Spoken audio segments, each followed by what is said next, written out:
नमस्कार साथियों, स्वागत है आपका हमारे और आपके YouTube channel learn with Nand Kishore सागर में। साथियों, आज की वीडियो में हम जानने वाले हैं ITR के बारे में।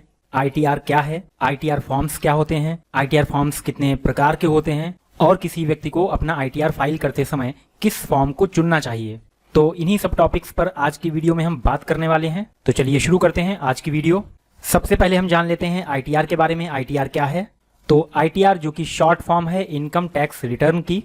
तो ITR जिसके बारे में आयकर अधिनियम 1961 में बताया गया है, जिसमें करदाता को अपना ITR एक फॉर्म के रूप में सबमिट करना होता है, जिसमें करदाता की सारी डिटेल्स होती हैं उस इनकम के बारे में जो कि उसने अर्न की है और उस इनकम के आधार पर कितना टैक्स उसे टैक्स डिपार्टमेंट को पे करना है। अब इन फॉर्म्स के बारे में यहाँ पर बताया गया है कि जो टैक्स डिपार्टमेंट है उसने 7 तरीके के फॉर्म यहाँ पर बताए हैं। ITR 1, ITR 2, 3, 4, 5, 6 and 7। यहाँ पर प्रत्येक करदाता को इन्हीं फॉर्म्स में से किसी एक फॉर्म के जरिए अपना ITR फाइल करना होता है ड्यू डेट से पहले। इनकम टैक्स रिटर्न फाइल करने के लिए इनकम टैक्स डिपार्टमेंट एक डेट निश्चित करता है जिसे हम ड्यू डेट कहते हैं। तो उस डेट तक अपना ITR फाइल करना होता है। अब करदाता को इनमें से कौन सा फॉर्म फिल करना चाहिए ये कई बातों पर निर्भर करता है, जैसे कि जो करदाता है उसकी आय का स्रोत क्या है, इसके अलावा उस वित्तीय वर्ष में उसने कितनी आय अर्जित की है और करदाता का प्रकार क्या है, मतलब वो किस श्रेणी में आता है।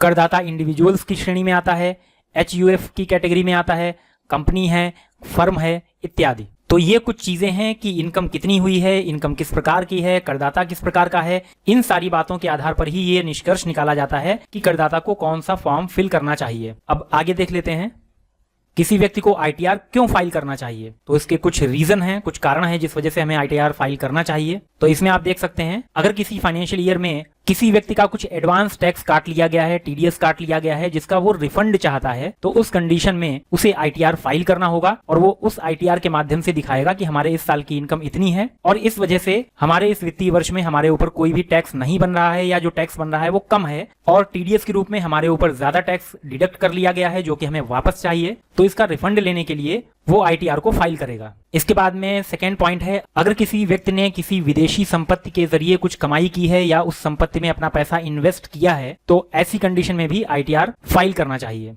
तीसरा पॉइंट है, अगर आपको कोई वीजा चाहिए या लोन चाहिए तो वहां पर भी आपका पिछला रिकॉर्ड देखा जाता है कि आप पिछले कितने समय से अपना ITR फाइल करते चले आ रहे हैं। तो इस वजह से भी ITR फाइल करना जरूरी हो जाता है। जब आप किसी बैंक वगैरह से कहीं से लोन लेने जाते हैं तो आपने देखा भी होगा कि वहां पर आपको फॉर्म 16 की डिमांड की जाती है, जिसके माध्यम से वो आपके पिछले रिकॉर्ड को चेक करना चाहते हैं कि आप पिछले कितने समय से अपना ITR रेगुलर फाइल करते चले आ रहे हैं। नेक्स्ट पॉइंट जिसमें बताया गया है कि अगर टैक्स पेयर एक कंपनी या एक फर्म है और प्रॉफिट लॉस के बगैर काम कर रही है तो ऐसी कंडीशन में उसे ITR फाइल करना चाहिए। इसके बाद नेक्स्ट पॉइंट है जिसमें बताया गया है कि अगर करदाता किसी प्रोफेशन में है या कोई बिजनेसमैन है और कैपिटल गेन्स यानी कि पूंजीगत संपत्तियों में उसे काफी लॉस हुआ है। अब क्योंकि यहाँ पर लॉस का अमाउंट काफी बड़ा है तो वो उस लॉस के अमाउंट को अगले कुछ ईयर्स में भी फॉरवर्ड करना चाहता है, आगे ले जाना चाहता है। तो ऐसी कंडीशन में उस वित्तीय वर्ष में भी उसे अपना ITR फाइल करना होगा, तभी उस लॉस वाले अमाउंट को वो आगे ले जा सकता है, वरना उस लॉस का सारा जोखिम उसे उसी वित्तीय वर्ष में उठाना पड़ेगा। इसके बाद में आगे देख लेते हैं।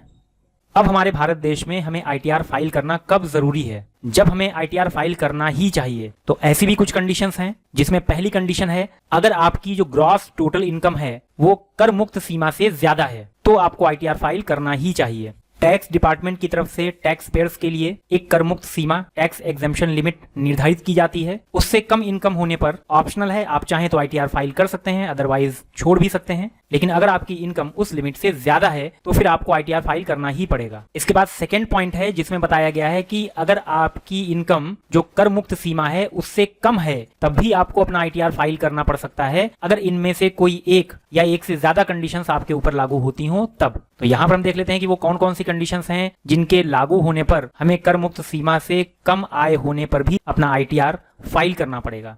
तो यहाँ पर सबसे पहले बताया गया है, अगर किसी व्यक्ति के बैंक के चालू खाते में 1 करोड़ रुपए या उससे ज्यादा का अमाउंट जमा हुआ है तो उस व्यक्ति को अपना ITR फाइल करना होगा। हालांकि ये कंडीशन बैंक के चालू खाते पर है, अभी पोस्ट ऑफिस में जो चालू खाता चल रहा है किसी व्यक्ति का उसके लिए भी कोई गाइडलाइन नहीं है। इसके बाद में सेकेंड पॉइंट है जिसमें बताया गया है कि अगर किसी व्यक्ति के बैंक में जो सेविंग अकाउंट है, बचत खाता है, अगर उसमें 50 लाख रुपए या इससे ज्यादा का अमाउंट जमा हुआ है तो उस व्यक्ति को अपना ITR फाइल करना होगा। तीसरी कंडीशन है अगर किसी व्यक्ति ने विदेश यात्रा की है और उसमें 2 लाख रुपए या उससे ज्यादा का अमाउंट खर्च किया है तो उसे भी अपना आईटीआर फाइल करना कंपलसरी होगा। नेक्स्ट कंडीशन है, अगर किसी व्यक्ति का उस वित्तीय वर्ष में बिजली का खर्च 1 लाख रुपए से ज्यादा का आता है तो उसे भी अपना आईटीआर फाइल करना होगा। नेक्स्ट पॉइंट है टीडीएस और TCS. TDS means tax deducted at source और TCS means tax collected at source. ये टीडीएस और टीसीएस जब किसी व्यक्ति से डिडक्ट किए जाते हैं या कलेक्ट किए जाते हैं तो इनके अमाउंट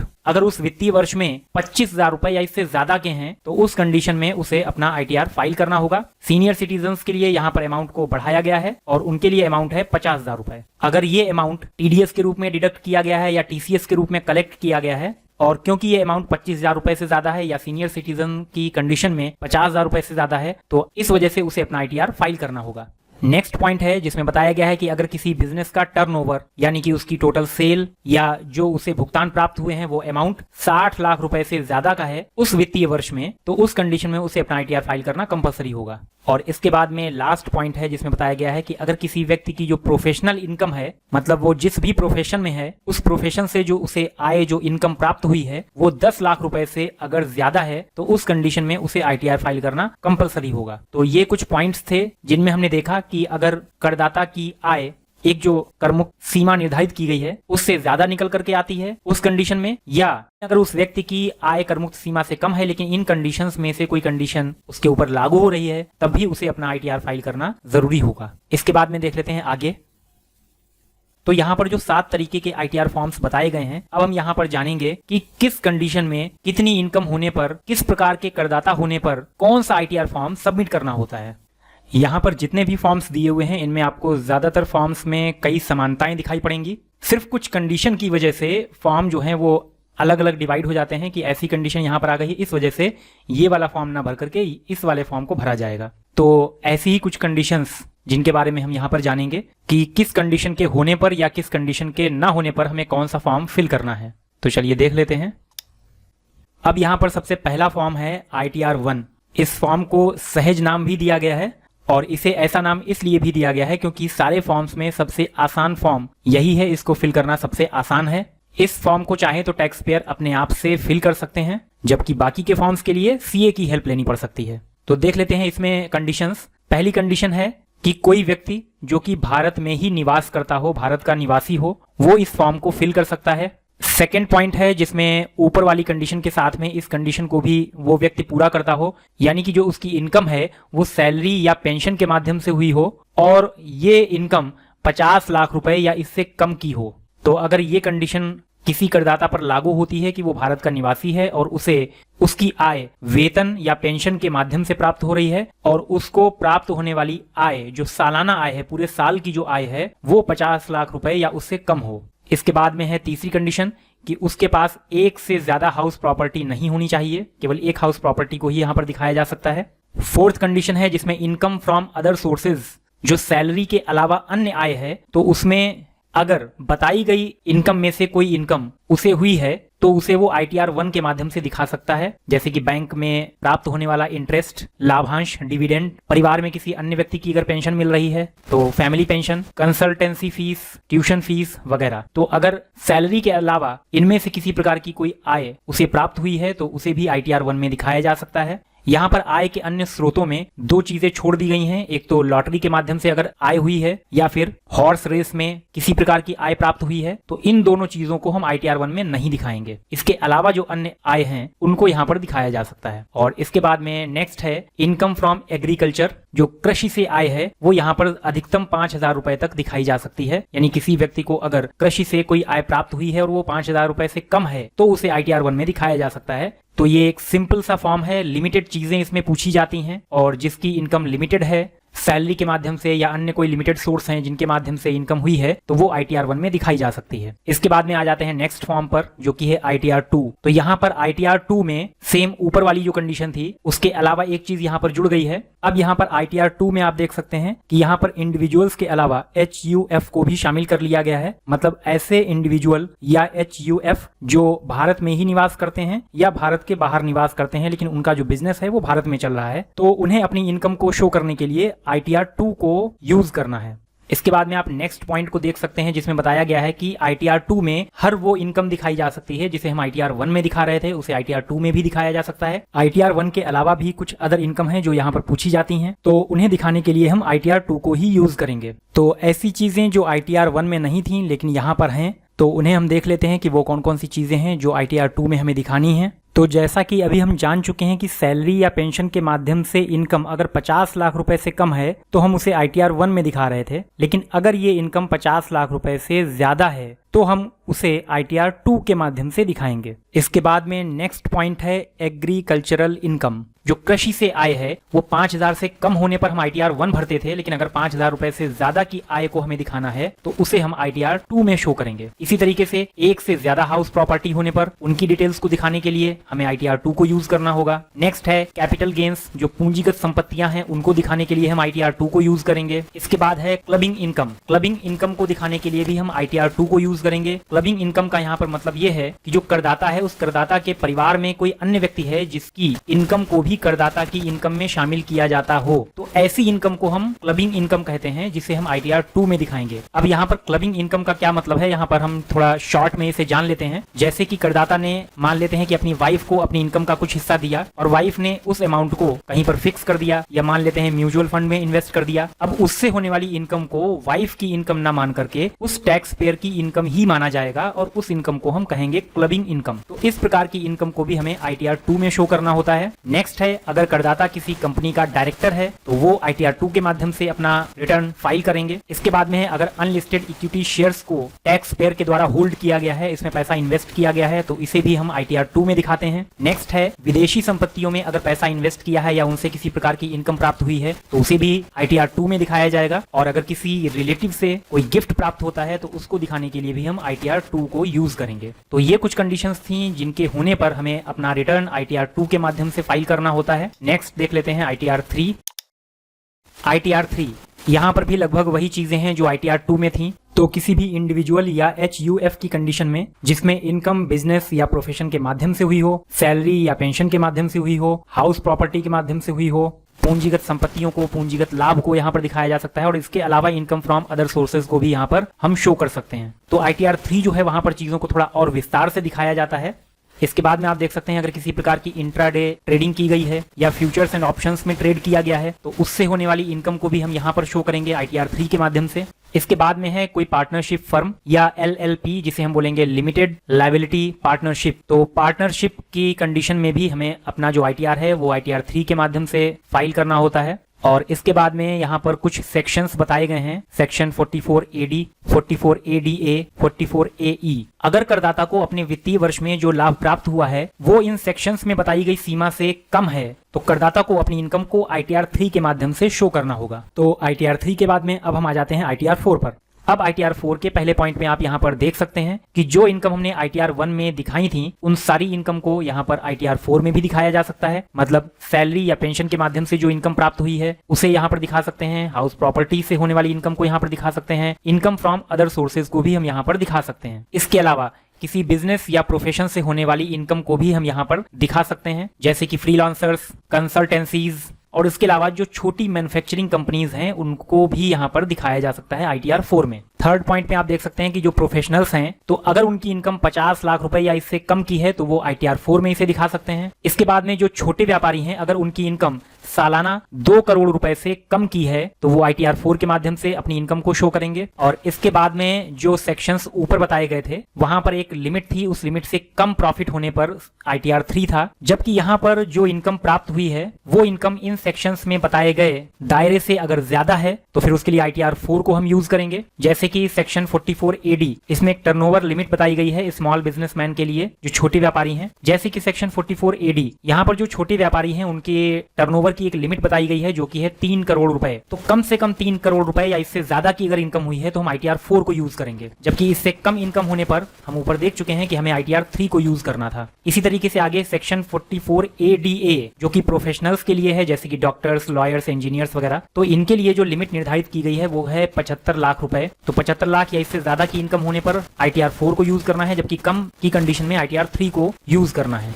और यहाँ पर आप देख सकते हैं कि एक कंडीशन और भी रखी गई है कि 95% या इससे ज्यादा का जो अमाउंट है वो ऑनलाइन प्राप्त हुआ हो, ऑनलाइन नेट बैंकिंग वगैरह के माध्यम से ये भुगतान प्राप्त हुए हों, न कि नगद। तो इस कंडीशन में ही हमें यहाँ पर ITR 4 को यूज करना है। इसके बाद में आ जाते हैं नेक्स्ट ITR 5। ITR 5 जो है वो खास तौर पर फर्म्स के लिए बनाया गया है। तो जो पार्टनरशिप फर्म्स हैं, इसमें नीचे भी देख सकते हैं LLPs, लिमिटेड लायबिलिटी पार्टनरशिप, इसके अलावा AOPs, एसोसिएशन ऑफ पर्सन्स, इसके बाद BOIs, body of individuals, artificial juridical person AJP, और इसके साथ में state of diseased, state of insolvent, business trust और इन्वेस्टमेंट फंड्स वगैरह। तो अगर इस प्रकार की कोई एंटिटी है तो वहां पर होने वाली इनकम को, प्रॉफिट लॉस को ITR 5 के माध्यम से दिखाया जाएगा। नेक्स्ट है ITR 6 जो कि कंपनीज के लिए डिजाइन किया गया है। तो यहाँ पर वो सभी कंपनीज ITR 6 में आ जाएंगी जो भारत में काम कर रही हैं, चाहे वो भारत की ही कंपनियां हों या विदेशी कंपनियां हों। और इसके अलावा यहाँ पर कुछ कंपनीज हैं जिनको कवर नहीं किया गया है। तो ऐसी कंपनीज जो कि सेक्शन 11 के अंतर्गत आती हैं उनको यहाँ पर ITR 6 में नहीं रखा गया है। और सेक्शन 11 में आती हैं जो ट्रस्ट वगैरह होती हैं, जो धर्मार्थ कार्य में कंपनीज लगी हुई हैं, उनको सेक्शन 11 में रखा गया है। तो इन कंपनीज को ITR 6 में नहीं दिखाया जाएगा। जो कंपनीज प्रॉफिट लॉस के उद्देश्य से अपना काम कर रही हैं, केवल उन कंपनीज को ITR 6 में रखा गया है। इसके बाद में आ जाते हैं ITR 7 पर। ITR 7, अब यहाँ पर ITR 7 में कंपनीज और उसके अलावा भी कुछ अथॉरिटीज हैं जिनको रखा गया है, जैसे कि firms, companies, local authorities, associations of persons AOPs, इसके अलावा AJPs। और इनमें भी उन कंपनीज और अथॉरिटीज को ही शामिल किया गया है जो कि section 139(4)A, 139(4)B, 139(4)C, 4D, 4E, 4F इन सेक्शंस के अंतर्गत आते हों। तो अभी हम ऊपर ITR 6 में देख चुके थे कि यहाँ पर वो कंपनीज थी जो कि प्रॉफिट लॉस के उद्देश्य से काम कर रही हैं, जबकि जो कंपनीज सेवा भाव से जुड़ी हुई हैं, धर्मार्थ कार्य में लगी हुई हैं, उनको हम ITR 7 में दिखाएंगे। तो उसी के लिए यहाँ पर ये अलग अलग सेक्शंस हैं जिनमें कुछ यहाँ पर लिखे हुए भी हैं, जैसे कि सेक्शन 139(4)A। तो इस सेक्शन में जो चैरिटी के माध्यम से इनकम हुई है उनको दिखाने के लिए ITR 7 को यूज किया जाएगा। जो पॉलिटिकल पार्टीज हैं तो उनको जो इनकम हो रही है उसको भी ITR 7 में दिखाया जाएगा। साइंटिफिक रिसर्च के लिए अगर किसी प्रकार का कोई डोनेशन प्राप्त हुआ है, इनकम हुई है, वो यहाँ पर दिखाएंगे। और इसके अलावा जो यूनिवर्सिटीज हैं, कॉलेज हैं या अदर इंस्टीट्यूट हैं जिनको चैरिटी के माध्यम से पैसा मिलता है, तो वो ITR 7 के माध्यम से उसे दिखाएंगे। तो इस तरीके से ये कुछ फॉर्म्स थे जिसमें बताया गया कि किस प्रकार की इनकम होने पर जो टैक्स पेयर हैं वो किस प्रकार के फॉर्म के माध्यम से अपना रिटर्न दाखिल करेंगे। अब यहाँ पर इन फॉर्म्स के अंतर्गत जो भी चीजें बताई हैं उन्हीं को हम एक शॉर्ट में समराइज करके एक चार्ट के रूप में देख लेते हैं। तो इसे आप देख सकते हैं, जो भी चीजें वहां पर बताई गई थी सेम वही चीजें यहाँ पर लिखी हुई हैं, एक ही जगह पर आपको एक टेबल के रूप में यहाँ पर दिखाई पड़ रही हैं। इसको आप इस तरीके से समझ सकते हैं, यहाँ पर सारे फॉर्म्स के नाम लिखे हुए हैं, इनके आगे लिखा हुआ है कि ये किस पर अप्लाई होंगे। जैसे कि ITR 1 तो ये इंडिविजुअल्स और HUF के लिए है, जो कि रेजिडेंट्स यानी जो भारत में निवास करते हैं उनके लिए ही है। ITR 2 भी इसी तरीके से है। ITR 3 में आप देख सकते हैं कि बाकी चीजें तो वही थी, यहाँ पर फर्म का नाम बढ़ गया है। इसी तरीके से ITR 4, 5, 6 और 7 ये किसे फिल करने हैं। अभी हम बात कर चुके हैं कि जो ITR 7 है वो पूरा का पूरा ट्रस्ट के लिए है, ITR 6 कंपनीज के लिए है। आगे आप देख सकते हैं नेक्स्ट कॉलम है सैलरी का, जिसमें ITR 1 है सैलरीड पर्संस के लिए, ITR 2, 3, 4 ये सैलरी पर्सन्स के लिए हैं जो सैलरी या पेंशन के माध्यम से इनकम प्राप्त करते हैं। वो इनमें से किसी भी ITR फॉर्म को भर सकते हैं। बाकी की कंडीशंस पे डिपेंड करेगा कि उन्हें इसमें से कौन सा फॉर्म चूज करना चाहिए। इसी तरीके से हाउस प्रॉपर्टी की अगर हम बात करें तो लगभग सभी फॉर्म्स हैं जिनमें हाउस प्रॉपर्टी को दिखा सकते हैं, जिसमें ITR 1 और ITR 4 में केवल एक ही हाउस प्रॉपर्टी को दिखा सकते हैं, जबकि ज्यादा हाउस प्रॉपर्टी होने पर आपको अन्य फॉर्म को चूज करना होगा। बिजनेस इनकम की अगर हम बात करें तो ये हम ITR 3, 4, 5, 6 और 7 में दिखा सकते हैं। और इसके साथ ही अगर हम कैपिटल गेन्स की बात करें तो इसे हम ITR 2, 3, 5, 6 और 7 में दिखा सकते हैं। इनकम फ्रॉम अदर सोर्सेज ये सभी में दिखाया जा सकता है। एग्जेम्प्ट इनकम जो कर मुक्त आय होती है उसको भी हम सभी फॉर्म्स में दिखा सकते हैं। बस यहाँ पर जो एग्रीकल्चरल इनकम है उसके लिए ITR 1 में एक सीमा है जो कि है 5,000 रुपए से कम। और इसी तरीके से ITR 4 में भी एग्रीकल्चरल इनकम जो है वो 5,000 रुपए से कम होने पर दिखा सकते हैं। अगर इनकम ज्यादा है तो आपको अन्य ITR फॉर्म्स को चूज करना होगा। लॉटरी इनकम को ITR 2, 3, 5, 6 और 7 में दिखाया जा सकता है। विदेशी संपत्तियों को या उनसे होने वाली आय को हम ITR 2, 3, 5, 6, 7 में दिखा सकते हैं। और इसके अलावा अगर बिजनेस में किसी प्रकार का कोई लॉस होता है तो हैवी अमाउंट होने पर उस लॉस को आगे के फाइनेंशियल ईयर्स में फॉरवर्ड करने के लिए हम ITR 2, 3, 5, 6, 7 को यूज करेंगे। तो ये कुछ जानकारी थी ITR फॉर्म्स के बारे में। उम्मीद है कि इस वीडियो को देखने के बाद में आपको काफी चीजें क्लियर हो गई होंगी कि किस कंडीशन में आपको किस फॉर्म को चूज करना है। तो अगर आपको ये वीडियो अच्छी लगी हो तो इस वीडियो को लाइक करें, अपने फ्रेंड्स के साथ में शेयर करें, और अगर आप इस चैनल पर नए हैं तो इस चैनल को सब्सक्राइब कर लें और नोटिफिकेशंस पाने के लिए बेल आइकन को प्रेस कर दें, ताकि फ्यूचर में आपको इसी प्रकार की अन्य वीडियोस के नोटिफिकेशंस समय समय पर मिलते रहें। तो इसी के साथ में समाप्त करते हैं आज की वीडियो और मिलते हैं नेक्स्ट वीडियो में नेक्स्ट टॉपिक के साथ में। तब तक के लिए आप सभी साथियों को नमस्कार।